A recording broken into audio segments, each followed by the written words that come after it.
Welcome to Walls of Sound. Your hosts, Brian Teasley and Ryan Murphy, have spent decades on both sides of the stage, from playing in bands and running venues to uncovering the stories and history behind those spaces. This is the podcast where music meets the places that shape it. And here, they'll explore the people, history, and culture of music venues, how they're built, how they're run, and how they've created the soundtracks of our lives. From legendary halls to underground hideaways, these walls hold the stories that make music come alive. So step inside, because every wall has a story to tell. Case study: the San Francisco post-punk scene, 1978 to 1984. Welcome to another episode of Walls of Sound. I'm Brian Teasley, along with Ryan Murphy. And we're super excited to be talking about the subject we're covering today, and that namely is the post-punk music scene in San Francisco. San Francisco has always been this strange, self-destructive city in a way. The city never stands still long enough to really define itself. Each wave arrives with its own soundtrack. However, by the mid-1970s, that diary goes quiet.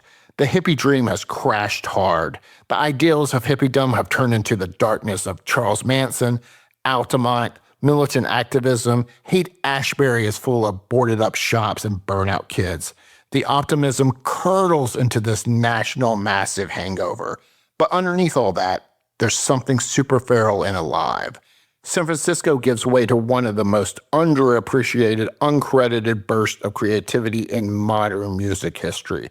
It's a post-punk scene unlike any other, jagged, theatrical, unpredictable, and genre-agnostic, and it's deeply tied to the geography and the historical weirdness of the city.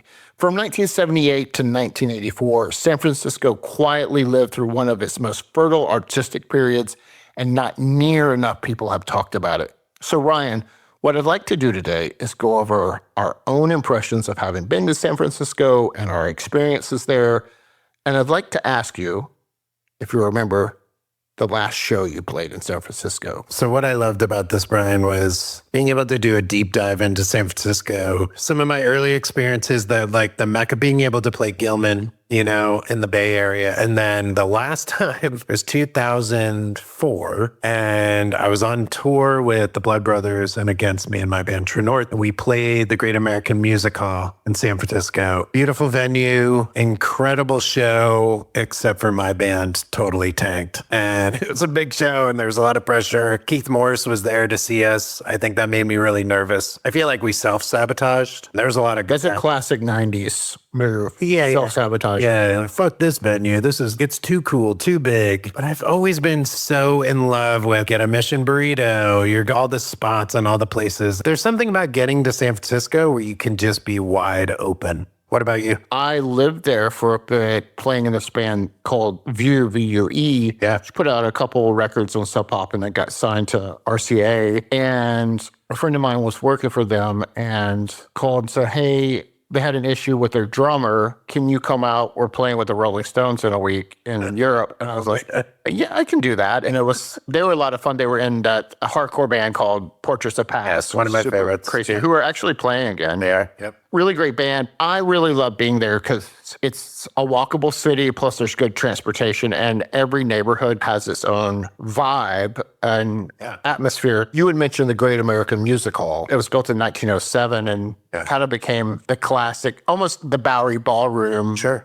Like marker of, okay, we're at a slightly different level now. Yeah, we just crossed the threshold. Independent bands. One thing we were talking about that was really unique and distinct, that was so oddball and so different than any other scene at the time, was what was happening with post-punk, and the kind of bookends of what opened that with the first wave punk was the Ramones coming through the Mabuhay Gardens in 1976. And then, of course, the Winterland Ballroom show, the last Sex Pistols show on that 12-day nightmare torture tour that they did. And Johnny Rotten / John Lydon says the infamous line, ever get the feeling you've been cheated? That was the death knell punk rock, and opened up for a lot of weird stuff to come. Yeah, I love that we're looking into this because I didn't have a full concept historically, I look at New York at the birthplace of the punk and post-punk, and then forgetting this chapter and how influential it was, especially the art, the visual, the experimenting, the things that like having music and performance as not only just something that's musical, but it's spectacle. And it's art. I loved going down the rabbit hole with some of this and realizing how much this era in this particular city influenced so much. It's crazy. And the spectrum and agency to experiment. Post-punk is our main topic of the day. But Right. it's from jazz to the folk scene to psychedelic to punk. And it was also really influenced by theater. You have the Cockettes, Angels of Light, obviously the Beats in North Beach, and it was the Sixth Gallery where Allen Ginsberg read Howl for the first time in 1955. There was the whole Summer of Love, and you think about that era of the Winterland, the Fillmore. Bill Graham is obviously the most known promoter in history, right? Yeah. I think it's a huge deal how cathedral-like, holy spaces with that, not only because of the lighting shows that he did and the type of bands and the way he created an industry. And then you had this weird scene that we're talking about where it's Polynesian restaurants and a club, like you were mentioning the Deaf Club earlier, warehouses, so many weird rooms that aren't proper music venues. I love the history of Bill Graham and some of the things where they would have concerts that went on for 14 hours and they're serving breakfast at the end of it. They have buffet because everyone's been there. It's these huge productions. And then, like you said, punk comes along, fizzles out, and then it's like, what's left? You have a lot of disillusioned people. I think all of a sudden this art and music had to find a way to express itself. And it ended up in Filipino supper clubs and deaf club, where it was a club for people who are deaf to go and hang out. And the bands could play there because the people who were there didn't mind, but they couldn't hear the noise that was being created. I love how we keep on getting back to like music and art finds a way. And when things totally explode, it's really fascinating to see where it ends up. We talked about this in another episode about even the 90s, how there was a restaurant that had a room that looked like you could fit 150 people in it. And you would ask the owner, what's your crappiest night of the week? Oh, Tuesday? Could I rent that for $300? And that's how so much of this started. And then it became such a scene where none of the bands are alike. You had Tuxedomoon, you had Crime, you had Chrome, you had Flipper, you had the Units, the Mutants, the Dead Kennedys, the Avengers, Factrix, Trial, Ariel, Negativland, all these bands coming out of San Francisco that were nothing alike but part of that whole post-punk. And then through it all, you have the Residents being completely anonymous and wearing giant eyeballs in their heads and putting out that record named Eskimo, which is all like Arctic landscape noises. Which I always love to point out that those guys are from Shreveport, Louisiana originally, which makes it even stranger in so many ways. But the interesting thing is when you look back, it hasn't been wholly contextualized outside of San Francisco. And I don't think anybody realized it was a golden age for experimentation then. That's right. It seems so wide open. And that's what I mean. I love looking at this and knowing that feeling every time I climbed out of a tour van or I've gotten off a bus or whatever, a Greyhound bus, not a tour bus. And I've stepped foot into San Francisco, I felt that this is really wide open. It continued to always reinvent itself. And for music, all the things that were like impacted and the launching pad, some of the stuff that happened, even some of the Riot Girl stuff and the queercore stuff, pretty phenomenal to see how wide open it. And that was reflected in the spaces that it was at. New York had CBGB and the Mud Club and Max's Kansas City, Desertarian places. But San Francisco, you had the Deaf Community Center, you had abandoned synagogues, you had the Filipino restaurant, you had a farm with chickens. The spaces that shaped the sounds as much as they did the bands. The Mabuhay Gardens is really ground zero for so much. Nessa Kino was the owner, had been doing comedy, theater, traditional Polynesian music and whatnot. And then Dirk Dirksen comes along and says, hey, can I have, like we were saying, the shittiest night of the week? I want to do punk rock shows. He was such an oddball guy from the promotion television world that really I love, because it is from that same Andy Kaufman performance art world where he would lay into the bands and diss the crowd. And he was always emceeing, so people would come to expect it. Yeah. You thought that was the worst band you've ever seen. Wait for these next guys. So much of what is preserved about the scene is because of Target Video, which was an underground film collective started by Joe Reeves. Supposedly the name came from, he was pointing the camera at somebody and he said, "You're the target," which I think is pretty cool. Insane catalog of things they captured show-wise. The Cramps at the Napa State Mental Institution, along with the Mutants. They shot the Screamers in 1978, which is some of the very rare footage that we have existing of the Screamers. Flipper, Black Flag, Throbbing Gristle, Iggy Pop, Devo, like just a list of the coolest stuff. And they were so essential to what we have as far as artifacts of that scene. It's always the Dead Kennedys that I associate with the Target Video stuff. But now going back and being able to, I don't think I saw it at the time when it really would have hit me, but being able to see the Crime live at San Quentin, and the ones that I'm like, man, this is police fucking cool. outfits. In police outfits. This was cool. This is awesome. My friend Chris, who sang for the band Inhumanity and a bunch of bands from Columbia, South Carolina, as Christmas gifts, he would always put a whole video VHS compilation of the craziest videos you've ever seen. Sure. Like weird clips from B horror movies matched with some of the craziest punk and, hardcore footage, a lot of jazz stuff too. Now and then I would see that Target thing come up and I was always wondering, but I remember seeing the VHS of Dead Kennedys and that was the one that stuck. Yeah, it was always that video graphics, ultra basic, at the bottom of the Target Video. Yeah.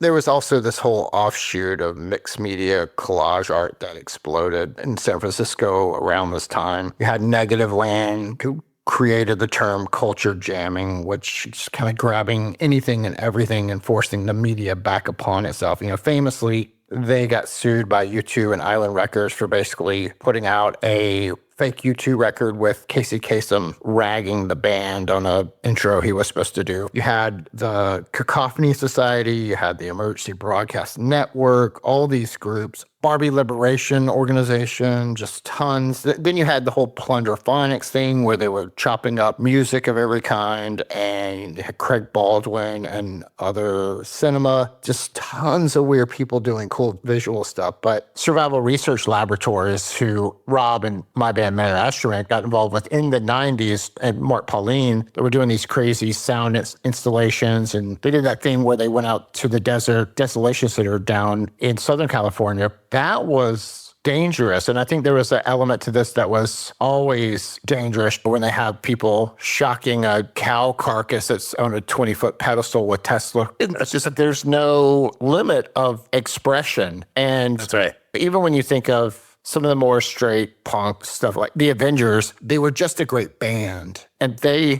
played the Sex Pistols show. Yeah, they did. At the Winterland, which would have been weird to see the last Sex Pistols shows. That had to be the worst. I've had some terrible shows, but I'm not sure anyone really knows what it was like to be John Lydon / Johnny Rotten at that Winterland ballroom show. So defeated. I've watched that clip over and over again. Earlier, I was watching the whole Avengers set from that show and then watching the Sex Pistols. Malcolm McLaren basically had handlers on Sid Vicious. They were basically hostages having to do that tour. I didn't realize. It was like weekend attorneys.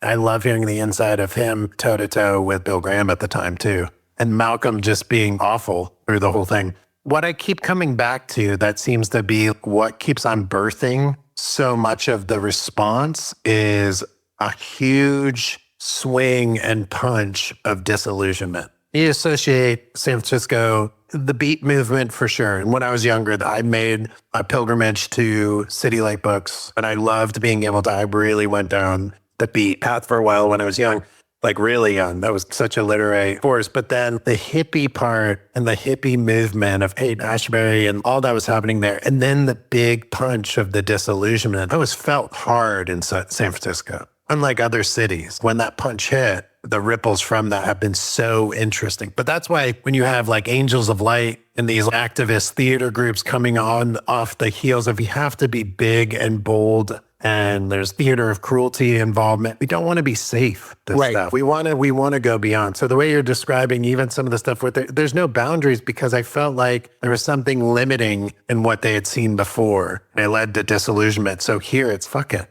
Let's take this as far as we can go. You have so many bands that come directly out of that sort of performance art era of, like Tuxedomoon. I mean, that's the weird thing. Tuxedomoon was so different than everybody else, but all these bands kind of connect together. I mean, they were wearing tuxedos and had violins, electronics, and put out such cool, strange records. But that's a direct lineage to Angels of Light. And we talked about Crime, which, predates the Dead Kennedys, obviously. They were maybe one of the most aggressive and strange, and at the same time, on paper, the least strange, because they would say it's San Francisco's first rock and roll band.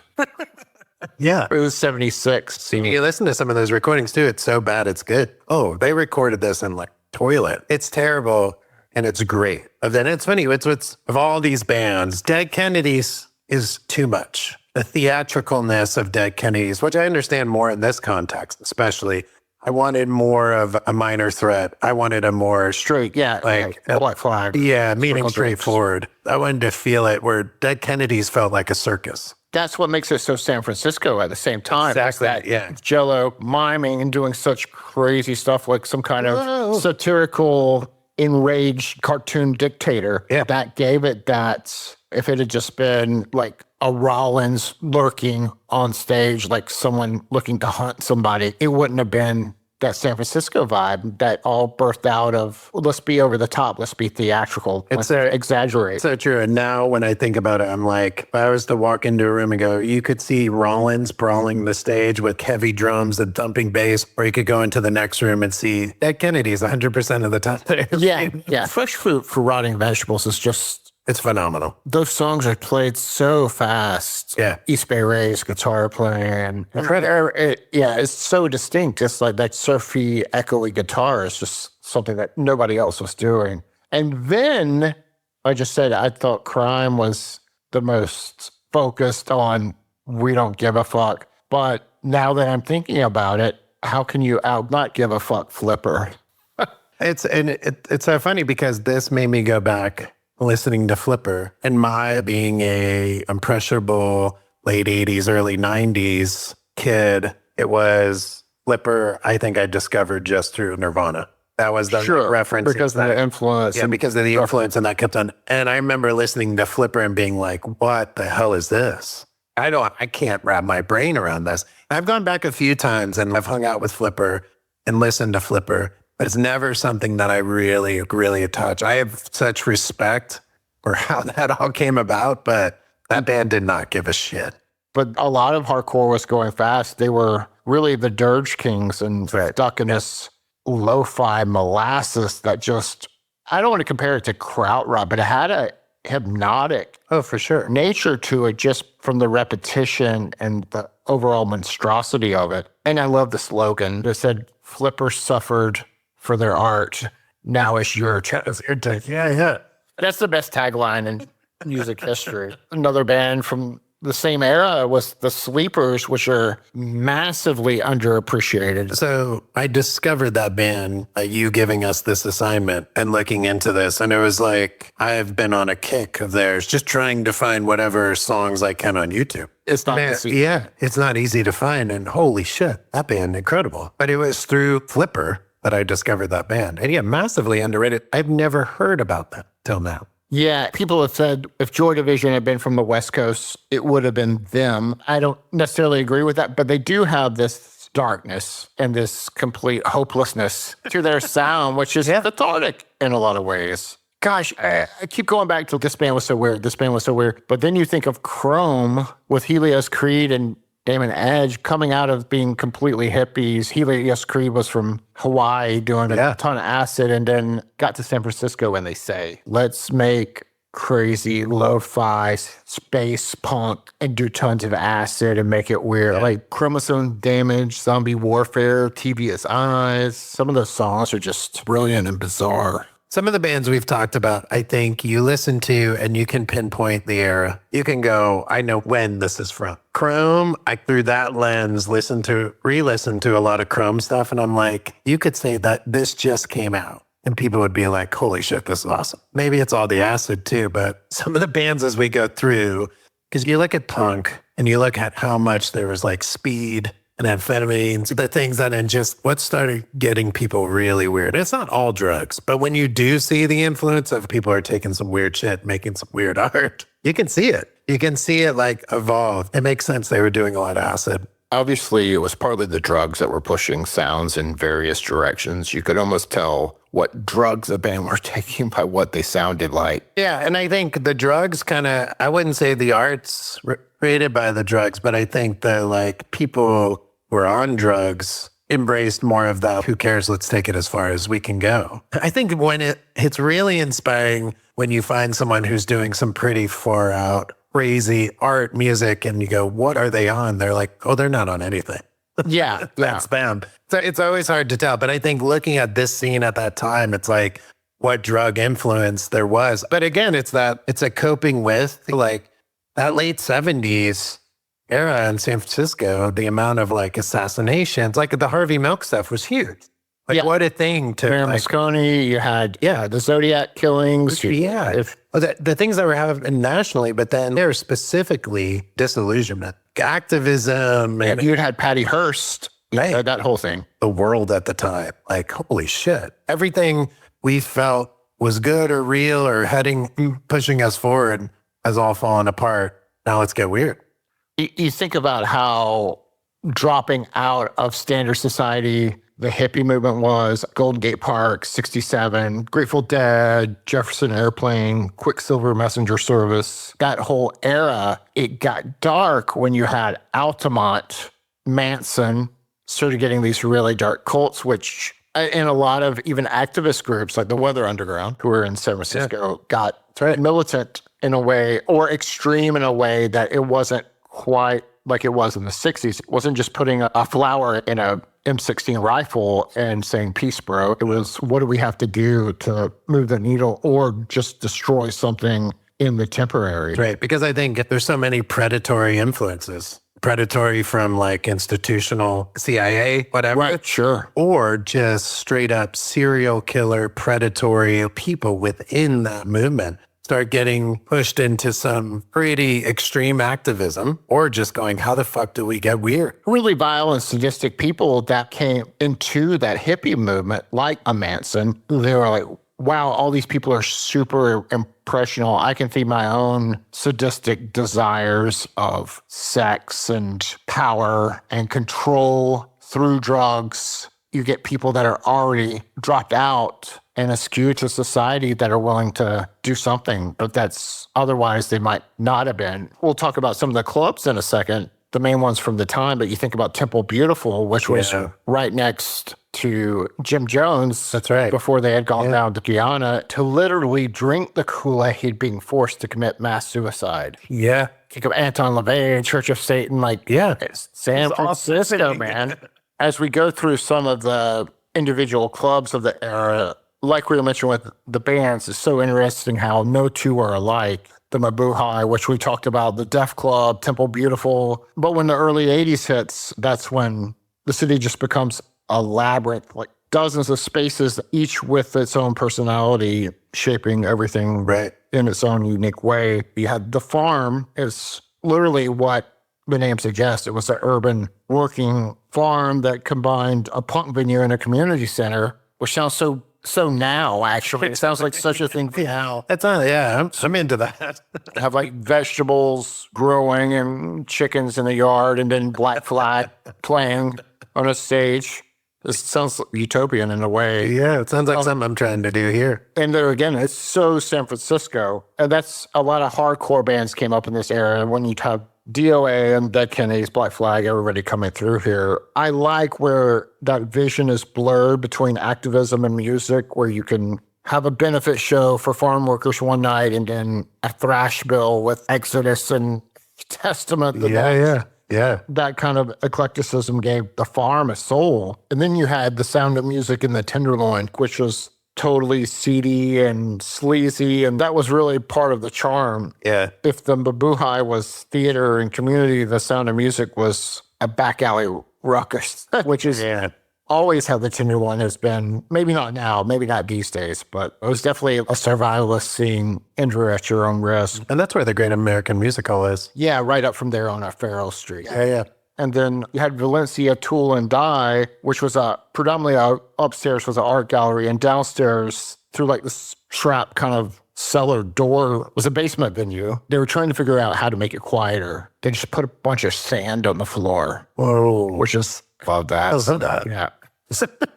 That's really smart. Yeah. No mopping involved. Husker Du played there. Yeah. Minor Threat. It's what made those places like crucibles of how odd and not likely of a space it could be. You had Club Foot, which was part cabaret, and then had a lot of film houses and cinemas doing random shows. But then comes the hardcore surge. Everything got harder, faster, streamlined, and closed-minded at the same time in some ways. And if you look at that in contrast of what was happening with what we've just been talking about, it seems like it gets whiter and more masculine. And more like it just, or misogynistic or something, which is, it's not a monolith. But when you do look at it, and this is a genre I love, obviously, but I'm like, man, what did that do? Well, in Southern California was a bit more of a dudes club, even though there were some great female punk rock people in the scene. Yeah, and I love all those bands. Sure, well, no, that's what I'm saying. And even as inclusive, and it felt very white and suburban. And all those bands turned at a certain point. I remember when EOA or TSOL, MDC or DRI, those acronym bands. It was less skating and partying and hating Ronald Reagan and just more masculine anger. And that has a place, obviously. Oh, for sure. But I think you were talking about kind of the aftermath of post-punk. You had a lot of people that were in these bands move to Europe or got deeper into the art world and lesser into the music world, and it just hardcore held sway. For me, when I think about from 85 to 91 was thrash metal and Exodus, Death Angel, Forbidden, coming out of the Bay. Testament, when hardcore mixed with metal, and angrier and darker in a way. Longer hair. And then you had guys that grew up and combined those two. That was a very unique Bay Area institution. Above Mabuhay was on Broadway, and that scene was really birthed there. Thrash wasn't really born in arenas like so many of those bands play now. It was born in kind of the same sweaty places as It's true. the MAB and community centers. It's true. And like basically. those garage days, I forget so much of that cornerstone of thrash and metal being born into that Bay Area scene. And and when you're young, I really didn't understand. I was like, is it punk or is it not punk? And I wasn't analyzing it to the degree that it even mattered. Growing up, I thought anything fast was punk rock. This was like when I was 9, 10. I had heard the first Cheap Trick record, which is pretty fast. I was like, oh, this is a cool punk band. Cheap Trick. But you had a lot of clubs of that era too that were like the Covered Wagon, Saloon, the Chatterbox, the I-Beam that kept doing experimental bills. And then I forget when Slim started. It was pretty long running and famous. A friend of mine was working for this band Placebo, funny aside. Yeah. And I went backstage to hang out with him, like down where the backstage was at Slim's. And Sean Penn and Lars Ulrich was there. Okay. And so this is after a time where that Metallica drummer videotape, in quotations, had come out where he's playing in the living room, just air drumming perfectly to these songs off the Black album. He's wearing some Bart Simpson's Eat My Shorts. Of course. And I was probably a little more brazen and stupid than I am now. Maybe not. But I went up to Lars Ulrich and I said, man, I love your drum instructional tape. He's, what are you talking about? So the one where you're in that living room and wearing the Simpson shorts. And he's, fuck you, man. But yeah, Slims. And then really the whole indie rock era that is so based around not only a Great American for your third, fourth show, if you've got no little steam there, but also Bottom of the Hill. What every single independent and punk band came through that era of Bottom of the Hill and it being such a landmark place. And I had so many fun shows there that. Yes, we never played there. I always think of that Avail live record. So of all these, I've been trying to think mentally, of all the clubs you've mentioned, what still exists in any?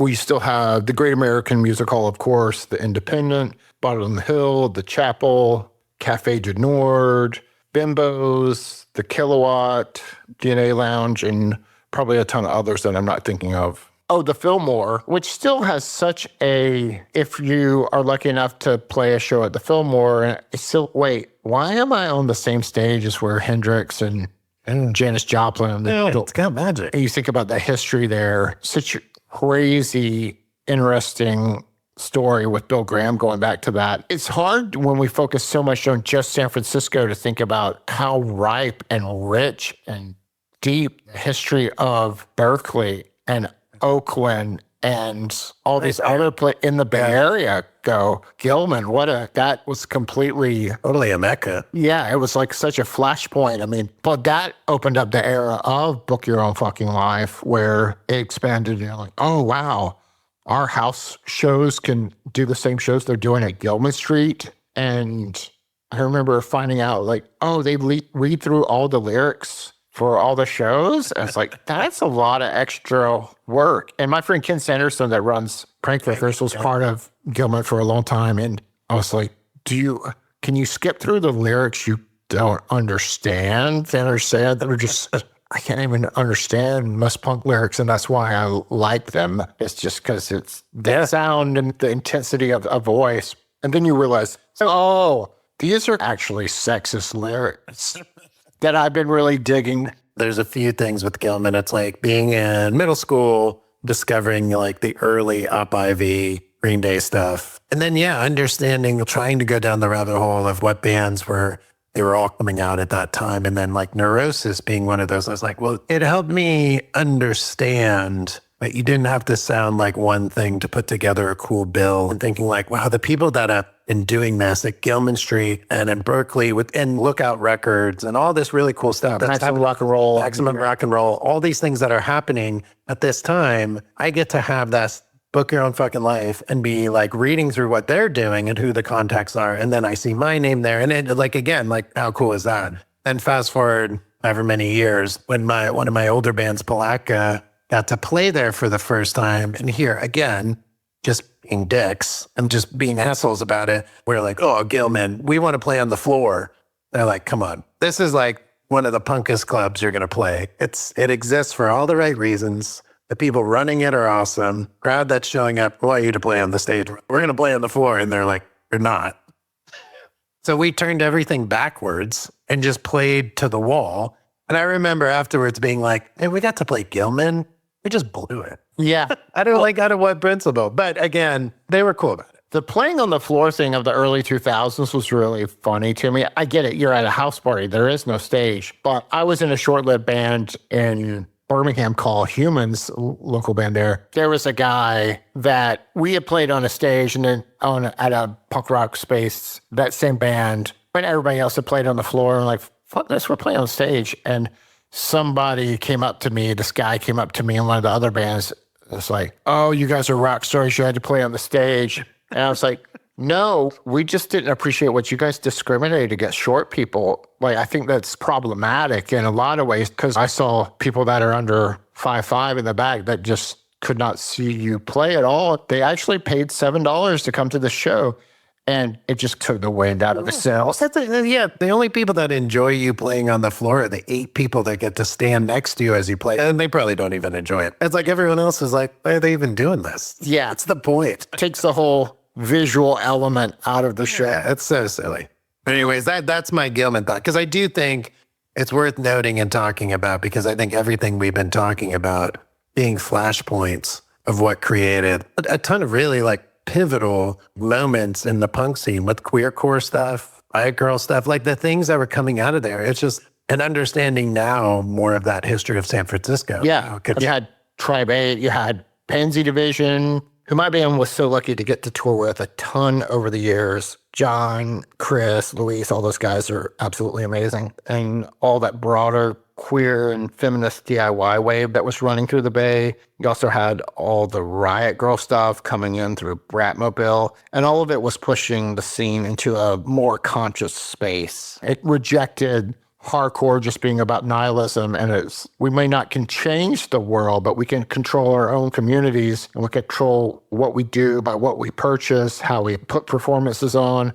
That was the cool thing about Gilman too, being a community center where they would teach people how to screen print or put out records. Exactly. It's still such a great idea of how to make a difference. 100%. And I know they could get to be politics, over idealistic element to it, but theoretically, I think it's still so influential. And also, again, you can look back and certain things run their course and people, it's become this thing that the politics of it and the politics of the people are getting heavy, but it all started. It was all a reaction to, again, disillusionment. Right. Why, going back to San Francisco and the feeling I've always gotten, some of these scenes and the musical history there, it's, man, extremely inclusive and community building. And I know that has existed in so many other places, but San Francisco has a legacy of different like gender influences and like the things that I'm like, wow, it's so colorful in what it brought to the table. And it just was a community that always like extremely inclusive.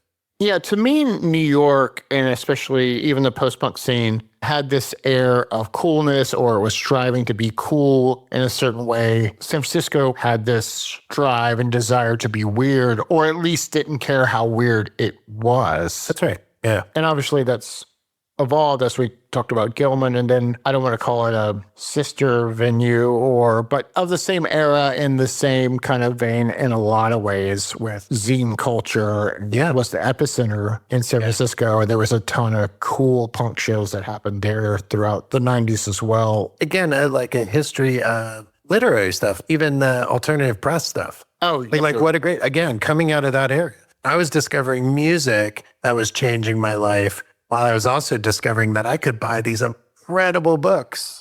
It's just ever evolving, because as soon as one thing collapses, it just is fuel for reinvention.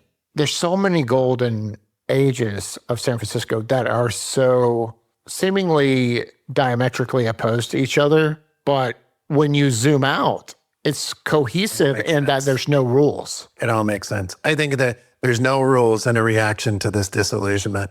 I'm sure you can go back further into like Gold Rush and like look at San Francisco and like just the waves. And every time a wave crashes, what comes out of it? I think San Francisco has uniquely been poised, really push the boundaries for art. We say all this, and I feel like the feeling I'm left with is really want to go out to San Francisco and see what's going on right now. Let's go. It wasn't a place you needed a permission slip or a hall pass. You just did it without a roadmap or any hard and fast rules on how to do it. We're talking about the legacy of the Residents, just is the world's longest and craziest conundrum of all time. You didn't need to be a virtuoso.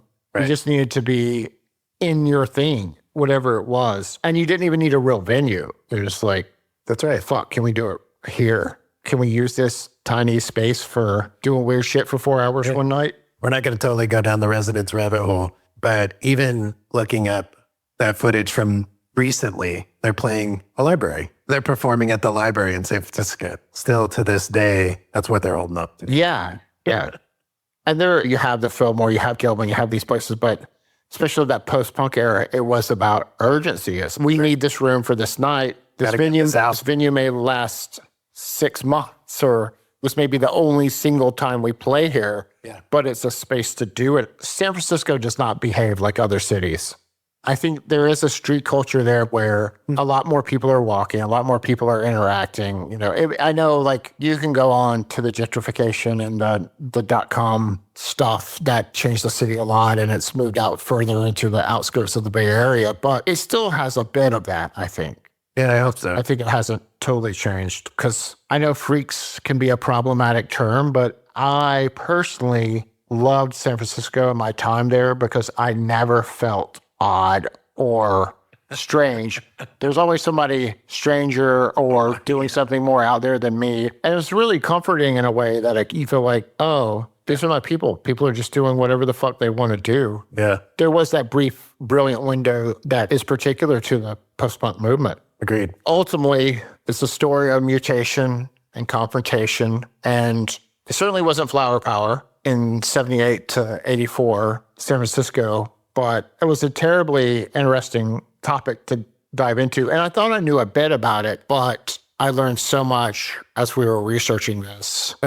You've left me with like months of what I'm going to be like looking at and doing. And I had to take a step back and go, wait, this has all influenced me more than I ever would have imagined. Because even when you list the bands, I go, yeah, there's some good bands in there. I've listened to them. But then I look and I think, and the things I picked up, especially at the most impressionable age, I'm so glad the things that have happened and were happening in San Francisco happened, because it changed my whole world. There's a through line. It's a very skewed and goes into a million different ricochets, but there is a through line to creativity and individualism and ownership of experimentalism that is so unique to that scene. I have a question. Yeah. Ever get the feeling you've been cheated? All the time. All the time. And I also feel like I should say that to a lot of people. We'd like to thank Daniel Ferris for writing and recording our theme music. You can follow us on Instagram at Walls of Sound Pod. You can also find a playlist of tracks related to this episode linked in the episode description. We'd also like to thank everyone we spoke to while working on the episode. Some of the research materials we leaned on includes Rip It Up and Start Again by Simon Reynolds, Disturbing the Peace, 415 Records and the Rise of the New Waves by Bill Kopp, the Target Video Archive of live performances and interviews, and essential fanzines like Search and Destroy, Punk Globe, and Damage.